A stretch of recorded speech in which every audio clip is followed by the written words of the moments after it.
Mga ka-farmers, isa na namang kapaki-pakinabang na video ang inyong matutunghayan.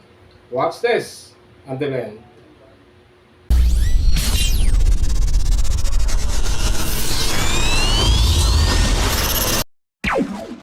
Magandang buhay mga kapatid, kumusta kayo?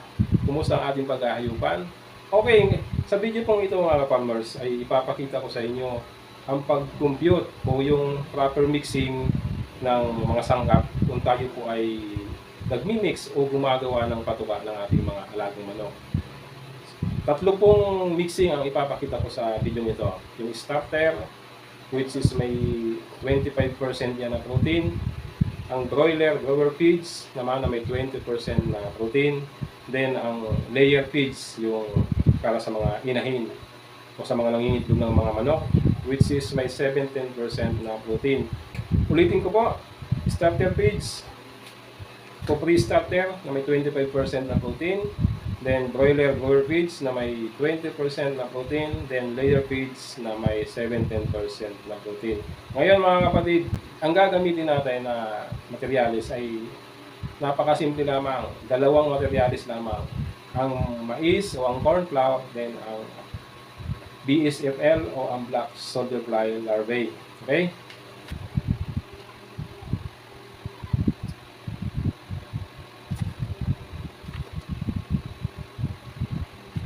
Yan po. Ang gagawin natin, starter feeds na may 25% na protein, then grower feeds na may 20% na protein, then layer feeds na may 17% na protein. Okay, dalawa lang po ang ating gagamitin materialis dito.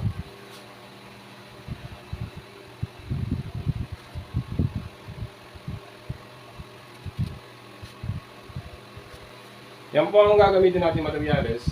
Corn and BSFL lang. Ito sa grower feed, corn and BSFL lang. Then corn and BSFL lamang. Pari-parehas po yan. Pero po, mapapansin nyo dyan maya-maya pagkatapos ng computation ko, magkakaiba po ang mga rations ng bawat feeds na yan. Isang starter, grower, and layer. Magkakaiba po ang timbang yan. Kahit po pari-parehas ang kanilang sangkap. Depende po kasi yan sa protein ng palalabasin natin. Gaya na sinabi ko, sa starter 25%, sa grower 20%, din sa layer 17%. Ganito lamang po ang pag-compute niyan. Simply draw o gumuhit lang tayo ng square.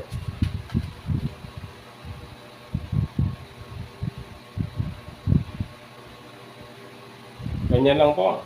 Square po parang rectangle Square po Basta gumuhit lang po tayo ng square, ano? Yan. Umpisan po natin yung starter. Ngayon, ang starter feed po ay may 25% na protein niya dito. Lalagay po natin dito sa gitna. Yan, 25 po. Dahil ito po ang i-compute natin yung mixing ng starter feeds. Then, ang corn po, ito po ay A, B. A, B. Yan. Yung corn po, itong A, ang corn po mga kapatid ay may 9% na protein yan based doon sa mga research na ginawa ng mga nagsaliksik niyan. Kaya doon po natin binabase yan. 9% po. Actually may ibang nababasa ko dyan sa aking mga pag-aaral, sa research ko. May 8.5, may 11. Iba-iba po. Kaya ginawa ko po ang average na is 9%. Kaya lalagay po natin dito 9%. Yung B naman, BSFL, yan. Ang BSFL naman po, based sa mga research din, sa aking mag-aaral, lumabas po dyan na 50% ang protein content ng black soldier fly larvae, 50. Okay, lalagay din natin yan, yung 50% na yan. Then, isubtract lang natin ito. Diagonally. Yan. Ganyan lang po kasimple para makuha natin yung proper mixing. Okay, ganito natin ang calculator, asa mga aking calculator, ito. Yan. Dahil isusubtract natin yung diagonally, simple lang. 9 minus 25. Yan po, 16. Negative 16. Mga kapatid. Dito. May negative siya. Pero po, dahil whole number ang kailangan natin dyan, di-disregards po natin yung negative sign, naalisin po natin yung negative sign. Yeah, 16 lang po ang matitira dyan. The same, subtract diagonally, 50 minus 25, 25. Yan. Then next, tututal natin yan. 25 plus 16, 41. Okay, ang next step niyan, i-divide natin itong 25 sa total nila. Yan. Sa corn po ito, sa A ha. Ito pong kinukuha muna natin yan. Sa corn. Okay, 25 divide 41.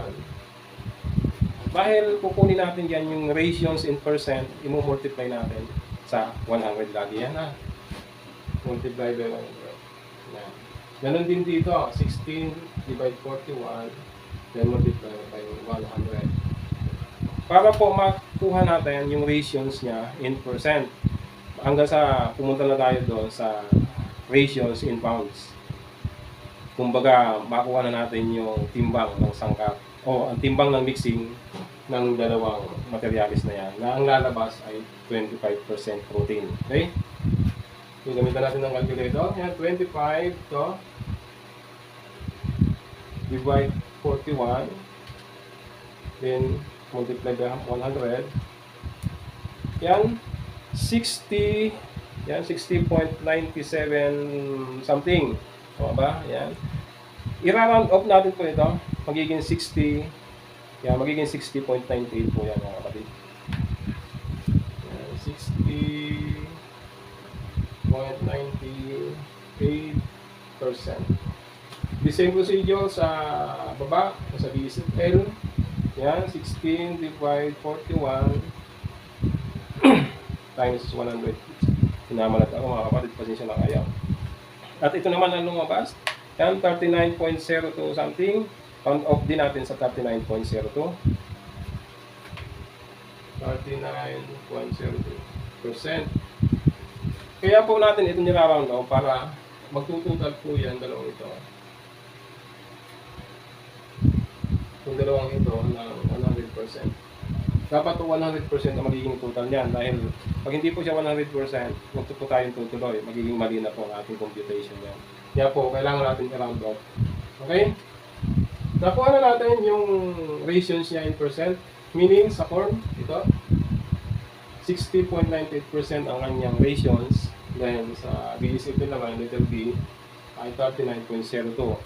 Ngayon, example, ang i-mimix natin, gagawa tayo ng 25 pounds na feeds. Okay? 25 pounds. Start there. Yan. Ito po o kaya 20 pounds na lang para di kayo malito. 20 pounds. Gagawa tayo ng, kung magmimix tayo ng 20 pounds na feeds, o starter feeds. Ngayon, ito na yung nakuha natin yung percent, i-multiply na natin yung sa 25 pounds na gagawin natin starter feeds para makuha na natin yung ratios ng corn and BSFL. Okay? Yung sa corn, okay, dahil gagawin natin 20 pounds, multiply dito sa nakuha nating ratios in percent, which is 60.98%.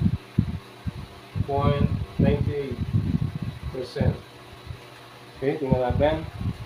20 multiply sa 60.98%. Yan, 12.196 pounds. 12.196 pounds. Ito na po ang timbang para sa corn. Ngayon, proceed tayo sa BSFL.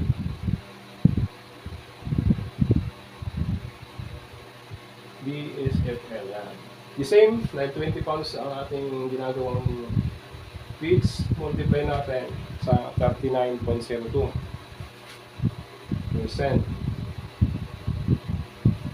Okay?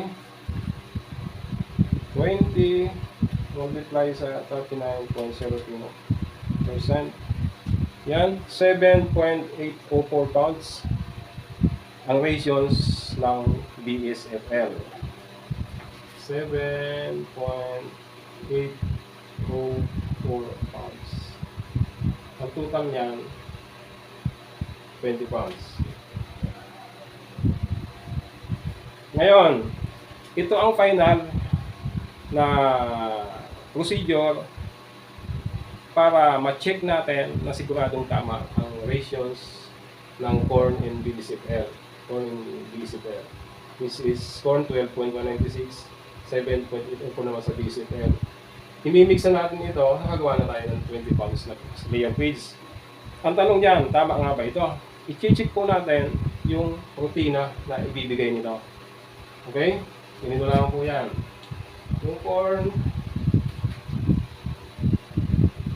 itong timbang niya 12.196 pounds. Multiply natin yan sa 9%. Sabi ko nga kanina, ang corn po ay may 9% na protein yan based sa mga pag-aaral sa mga research na ginawa dyan. Multiply natin sa 9%.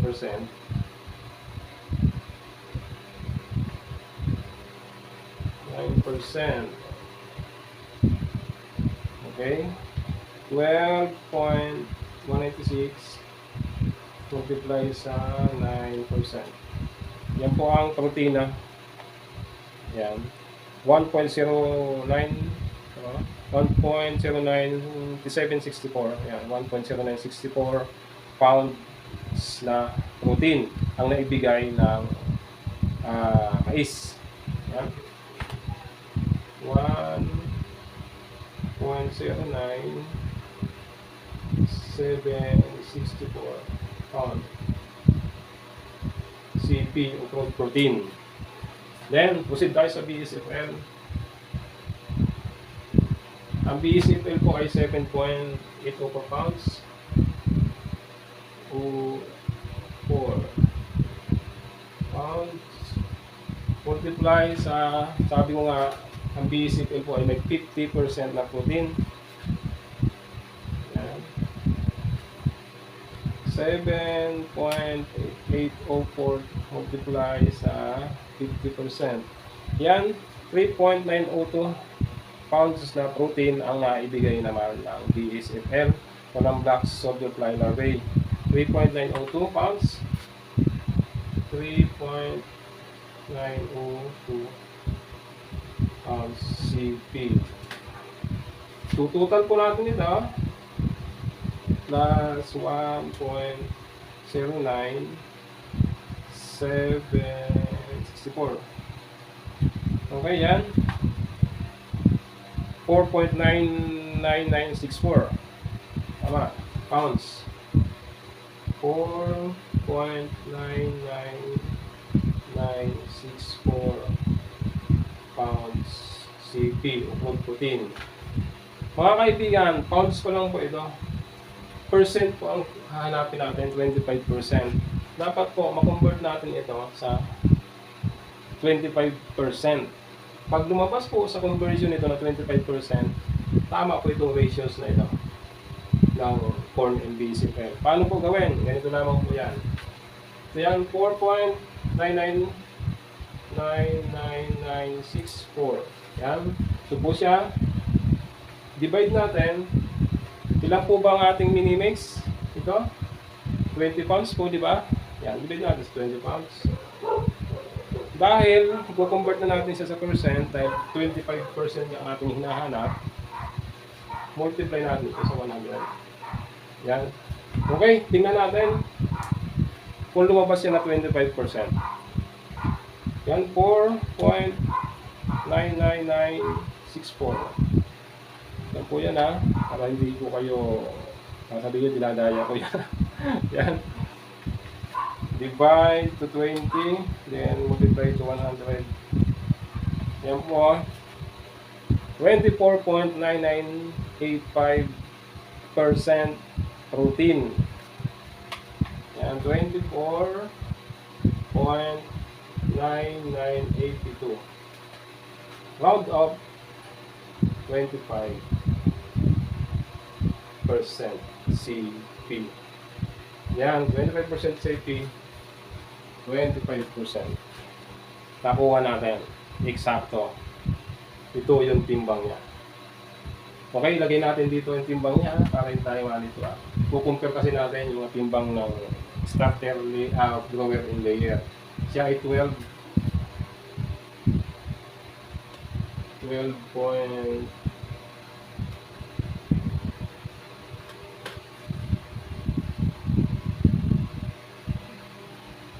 12.196 pounds. Then 7 sa base naman dito 4 pounds. Okay? Kaya po nilista natin ito para mai-compare natin dito sa grower and sa layer. Magkaiba po yan. Hindi po pwedeng dito sa grower ay the same sa timbang ng starter or sa layer. Magkaiba po yan. Kaya tapusin niyo pong panoorin ito. Same procedure po. Ang gagawin lang natin, burahin lang natin itong 25 dahil 20% naman natin gagawin. 20 naman ang ilalagay natin dito. Okay? Balikan lang natin ito. 20. Yan. Siyempre, buburahin na natin ito. Kasi magkakaiba na po lang computation yan. Yan. At yan, buburahin na natin.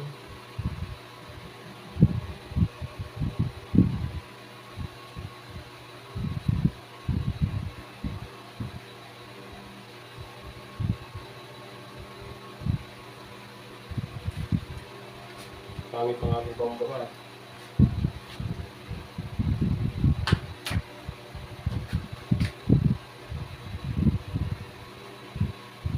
Okay. Kasi pa ito, natin ito buburahin na natin. Yan. Okay, the same lang yan. Ito. Susubtract din natin lang ito diagonally. Yan, 9 minus 20. Sa grower na po tayo mga kapatid, grower feeds na po tayo. Hahanapin naman natin ay 20% na protein. Yan, 20.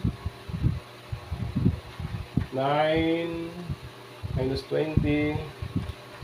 Yan, negative 11 po. Yan.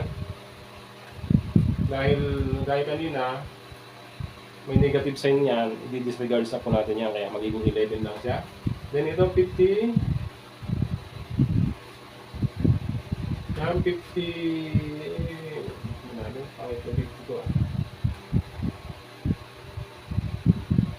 Yan. 50 minus 20 is 30. Yan. Tingnan niyo po. I-add po natin gaya kanina, 41 din siya. Then, gaya din kanina, same procedure lang po ito.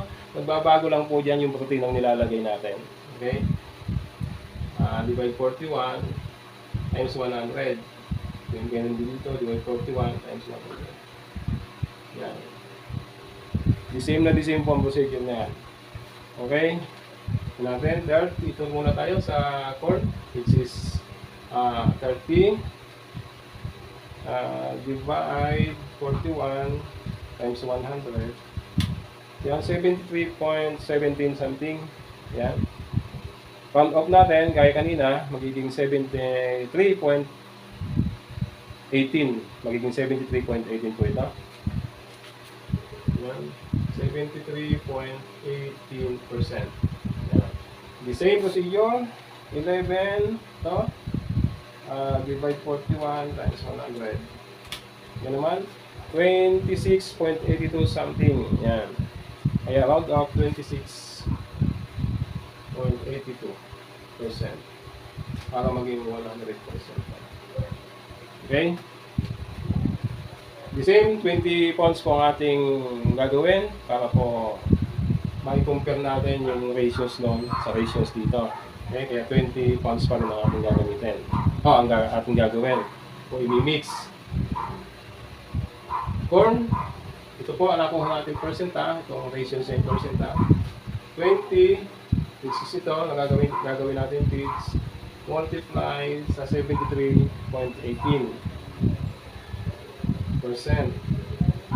Yan. Tingnan natin sa ating calculator, 20 times 73.18%. 18%. Yan, 14.636 pounds para sa mais. Yan, 14.636 pounds. Tingnan nyo po. Kung dito sa starter, 12.196 pounds. Sa grower, 14.636. Di po, nagkaiba na siya. Yan. BSFL naman, the same 20 pounds. Ang gagawin natin feeds, multiply dito sa ratios in percent, which is 26.82%. Same procedure. Gamitin natin ng calculator, 20 times 26.82%. Yan. 5.364 pounds po ang ratios ng BSFL o ng black soldier fly larvae. Yan. 5.364 pounds. Kung sa starter, 7.84 po. Sa grower po, ito lumabas. 5.364. Di po ba iba? May papaliwanag ko yan kung bakit naiiba yan, mga kapatid. Tapusin muna natin ito. Ano? Pag tinutan ko naman yan, 20 pounds yan. Ito yun ang ginagawa natin feeds. Minimix natin feeds. Okay, nakuha natin yung ratios niya. Ang i-check na natin dito para masigurado natin tama itong ratios na to ay yung protina na co-contribute naman ito na dapat lumabas ay 20%. Okay? Corn, ito 14. Ito po yun ha. 636. 14.636 pounds. Multiply sa corn o sa protein ng corn, which is 9%. Yan, 9%. Okay, tingnan natin. 14.636 times 9%. Yan po ang ibigay na protina ng corn, 1.31754. 1.31724 pala. 1.31724 pounds. CP.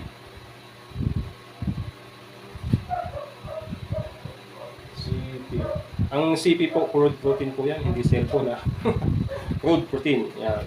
Ito po, ang naibigay ng corn, 1.31724 pounds na crude protein. Galing po yan sa corn, galing po dito sa 14.636 na ratio sa timbang ng corn. Okay, proceed tayo sa BSFL, which is 5.364 pounds. Multiply sa 50% po ang protein ng BSFL ha. Yan, 50%. Okay, 5.364 multiply sa 50% ng protein. Yan, 2.685, 82 pounds na protein naman ang naibigay ng BSFL. Yan, 2.682 pounds CP. The same, tututan natin ito. Kaso 1.31724. Yan, ang total niya po ito. 3.99954. Tama? Ay, 24 pala. Baliktad kasi yung basa ko. 3.999924 pounds CP. Yan. 3.99924 pounds CP. Sabi ko nga, pounds pa lang ito, percent ang hinahanap natin, kukonvert natin ito sa percent. Same procedure, yan, 3.99924. Ito po yun ha, yan. Divide natin, saan? Sa ginagawa natin, feeds 20%, 20 pounds. Ito. Yan, mga 25 pounds yan. 20 pounds. Dahil po convert natin sa percent, lagi natin i-multiply sa 100. Okay? Dapat lumabas ng 20%. Yan. Dapat lumabas ito dito sa na-contribute na protina in pounds ng corn in BCFL sa grower feeds. Okay? Yan, 3.999, 3.999, 24, yan ha. Divide sa 20%, 20 pounds na feeds, multiply sa 100. Yan po. 19.9962. 1.9962 pounds. 19 pala. 19.9962%. So, i-round off natin yan or 20% CP. Yan. 19 point ito ha. 19.9962. Ito, count of 20%. Kuha natin. Okay? Sulat na natin itong ratios niya. Ito. Sa corn, 14.636 pounds. Then sa BCFL ay 5.364 pounds. Tingnan niyo po ang pagkakaiba nilang mga dalawa. Kung sa starter feeds ay ang corn ay 12.196, sa grower ay 14.636. Sa BCFL, ang sa starter niya ay 7.804 pounds. Sa grower feeds naman ang BCFL ay 5.364 only. Magkaiba po siya. Lalong-lalo na po dito sa layer. Magkaiba din po yan. Okay, proceed tayo sa layer feeds. Inom muna ako ha. Nauhaw na ako.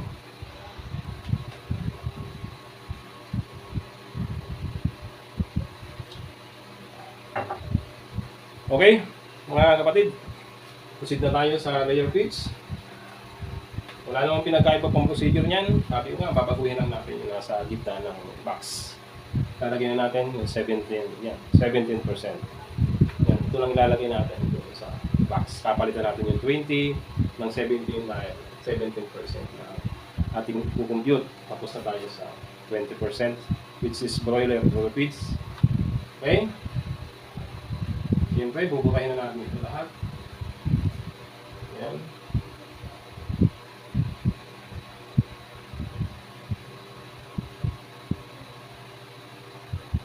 Yan. Then, itong 20, kapalitan natin ng 17% ang ating kukumputin ito. Ikita niyo ba? Yan. Ano natin ng 70. Okay? Isip din, i-subtract natin o i-minus natin diagonally.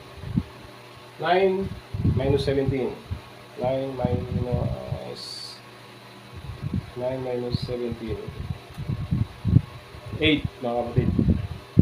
Negative 8. Pero, alisin natin yung negative sign, kaya 8 lang po yan. Then, the same, 50 minus 17. 50 minus 17. Yan. 33. 33. Total, 41. The same procedure. Divide natin sa 41 ito. Then, multiply sa 100 para ma-convert natin. Kumakuha natin yung ratios sa percent. Okay? 33 divide 41 times 100. Yan. 80.48 something. Round up 80.48%. I-check ulit natin baka mali ako. 33 divide 41 times 100. Tama, 80.48. Yan. 80.48%. Then, sa BCFL naman, ito 8. Ito 8. Divide 41 times 100. Yan, 19.51 something, round up. 19.52 mga kapatid. 19.52%. Yan, kasi dapat sabi ko 100%. Okay, nakuha na natin yung ratios niya in percent sa corn. Ito, yan, 80.48%. Yung sa BCPL ay 19.52%. Ratios niya. Then, the same, 20 pounds pa rin kung ating gagawin o imimix. Ang gagamitin natin ay corn and BCPL, gaya ng starter and grower. The same procedure po yan. Ito, 20. Ito po yan ha. Okay. 20 multiply dito sa ratios in percent, which is 80.48%. 80.48%. Yan. Tingnan natin. 20 times 80.48%. Yan. 16.096. Yan. 16.096 pounds sa corn for layer feeds. Yan. 16.096 pounds. Yan. Yung BCPL, the same 20 pounds na ating ginagawa, multiply sa 19.52%. Okay. 20 multiply sa 19.52%. Yan. 3.904 pounds para sa BCPL for layer feeds. 3.904 pounds. Yan. Lagyan na natin dito ha. 16.096 pounds. Then 3.904 pounds. Okay? Kunin na natin, nakuha na natin yung ratios yung pounds, i-check natin yung protein content na i-contribute niya kung magiging 17%. Ito ha. Isim sa mga nakaraan. Isim sa starter and sa grower feeds. Ito, yung core niya ay 16.096 pounds. Multiply sa 9%, which is 9% ang corn, ang protein content ng corn. 9%. Yan. 16.096 times 9%. Yan. 1.44864 pounds na protein na nakuha natin sa corn. 1.44864 pounds CP o protein. Proceed tayo sa BCPL, which is 3.904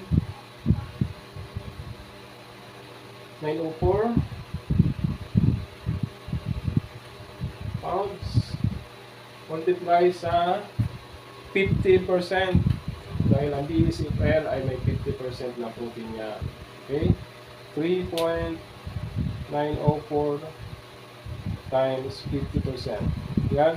1.925. Yan. 1.925 pounds na protein.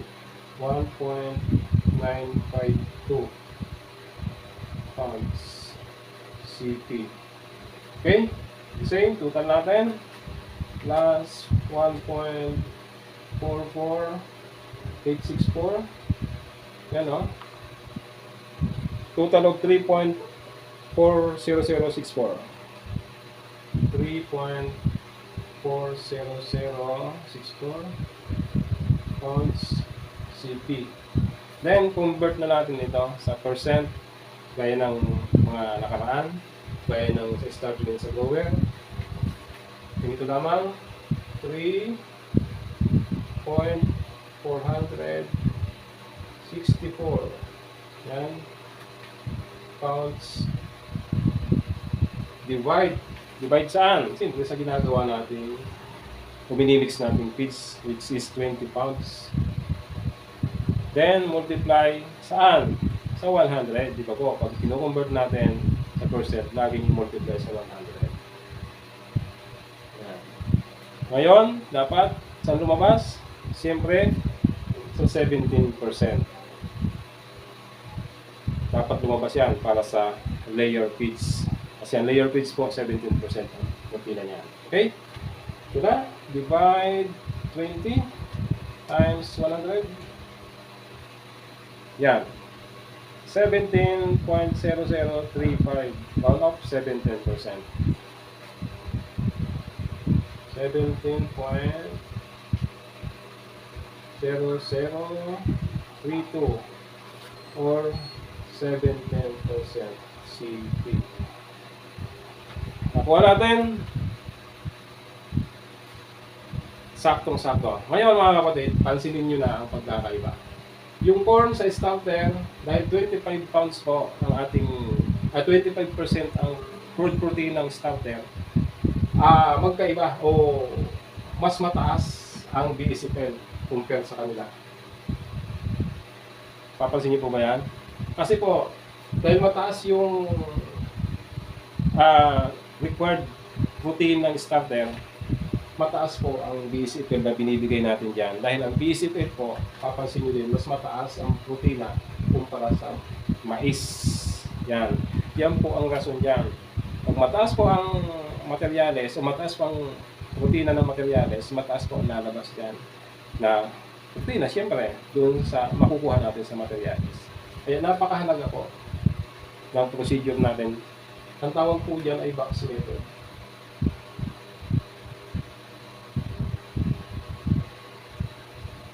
The power of box method. Yan. May isa pa pong tawag yan. Person square method.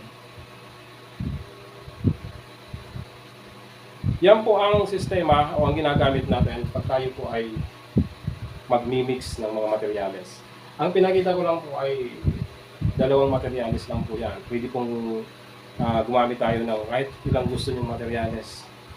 Actually, nasa vlog ko na naman yan, nasa YouTube ko yan, hindi nyo na po problemahin. I-refresh ko lamang kayo sa computation. Pinakita ko lamang ang computation o ang dinadaan ng computation tuwing tayo po ay nagmimix ng ating patuka sa ating mga alagang manok. Yan po ang matagal ko nang ginagamit sa aking poultry farm. Yeah. Subo ko yan mga kapatid, mga farmers. Okay, sana po ay nakapagbigyan na naman ako sa inyo ng napakasimpleng idea o knowledge, ngunit kapaki-pakinabang sa ating paghahayupan. Magandang gabi po sa inyong lahat. Mabuhay tayo. Happy farming!